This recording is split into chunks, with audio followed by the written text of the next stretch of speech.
ஆண்டவர் இந்த நாளில் உங்களை ஆசீர்வதிப்பாராக. நீங்கள் கவலைப்படாமல் ஒரு காரியம் செய்யுங்க. இந்த பிரச்சனையோடு இருக்கிற இந்த காரியத்தை ஆண்டவருக்கு தெரியப்படுத்தும். நம்ம அநேக நேரம் பார்த்திங்கன்னா நம்ம வாழ்க்கையில் சுற்றி பிரச்சனை இருக்குது. எப்போ பிரச்சனை வரும், எப்போ வராது, எப்போ இது எப்படி புகஞ்சுது எல்லாம் நமக்கு தெரியாது. திடீர்னு ஒரு நாள் தீப்பற்றி பிடிச்சிடும். அப்படி நம்ம சுற்றில இருக்குது. எங்கே பிரச்சனை, வீட்லையா, வேலை பார்க்குற இடத்துலையா, குடும்பத்துலையா, சபையிலா, வேலை செய்கிற ஸ்தலத்துலையா, பிரயாணத்தில் நமக்கு தெரியாது. அதனால் நம்ம செய்ய வேண்டிய விஷயம் என்ன, எப்படி வந்தாலும் சரி. பவுல் நமக்கு ஒரு நல்ல ஆலோசனை சொல்லுகிறார். பிரச்சனைன்னு வந்தால் அவங்க சொந்தக்காரங்க யார்? கவலை, மன துக்கம், பாரம், இதெல்லாம் இந்த பிரச்சனையுடைய கூட்டாளிகள், உடன்பிறப்புகள் கூட வச்சுக்கலாம்.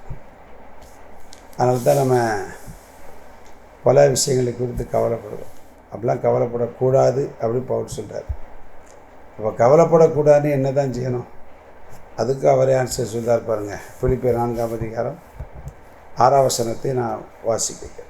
நீங்கள் ஒன்றுக்கும் கவலைப்படாமல், ஒன்றுக்கும், அந்த ஒன்றுக்கும் அப்படிங்கிறது இதுக்கு நம்ம கவலைப்படுவோம், அதுக்கு கவலைப்பட வேண்டாம் அப்படிலாம் கிடையாது. எதுக்குமே, சின்ன விஷயமோ பெரிய விஷயமோ,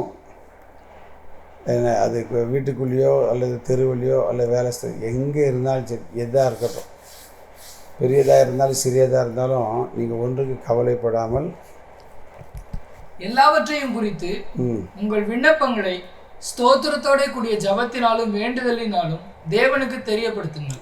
நீங்கள் செய்ய வேண்டிய விஷயம் தேவனுக்கு தெரியப்படுது. நீங்கள் ஆண்டவர் உங்கள்கிட்ட கேட்குறது என்கிட்ட சொல்லியிருப்பா அப்படிங்கிறார்.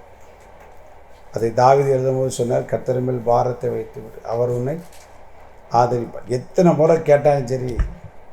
நம்மகிட்ட ஒரு கெட்ட பழக்கம் என்ன அப்படின்னா, நம்ம பிரச்சனை, அண்ணன் தம்பி மைனி ஃப்ரெண்ட்ஸு, அவங்க இவங்க எல்லாத்தையும் சொல்லி முட்டி மோதி வழியே இல்லைன்னு சொன்னப்போ தான் இயேசுநாதர் நினைவு வருவார். ஐயோ, நம்ம இதை பற்றி ஜோமன, நம்ம முதல்ல தெரியப்படுத்த வேண்டிய ஆளே ஆண்டவர்கிட்ட சொல்லியிருக்கேங்க. ஸ்டார்டிங் அந்த ப்ராப்ளம் வரும்போது, தேவை வரும்போது, நெருக்கடி வரும்போது, கண்ணீர் வரும்போது, கவலை வரும்போது தான் முதல்ல தெரியப்படுத்த வேண்டியது. பொதுவாக சில இடங்கள் சொல்லுவேன், போகும்போது மாமாட்ட சொல்லிட்டு போயிருப்பா, தெரியப்படுத்திட்டு போயிரு, அதை அண்ணன்ட்ட தெரியப்படுத்தி, பாஸ்டர்கிட்ட அப்படி தெரியப்படுத்திட்டு போயிரு. லேசாகவே நமக்கு மனசில் ஒரு துக்கம், நெருக்கடி நீங்களே சுமந்து அழுது, ஏன் அதை ஆண்டவர்கிட்ட தெரியப்படுத்தினா அவர் பார்த்துக்கிட்டு போகிறாரு. அதான் சொல்கிறார், அவருக்கு தெரியப்படுத்துங்க, மீதியை செய்ய வேண்டியது அவர் செய்வார். ஆண்டவர்கிட்ட சொல்கிறதே கிடையாது. ஆண்டவர்கிட்ட அவர்கிட்ட சொன்னாலே போதும்.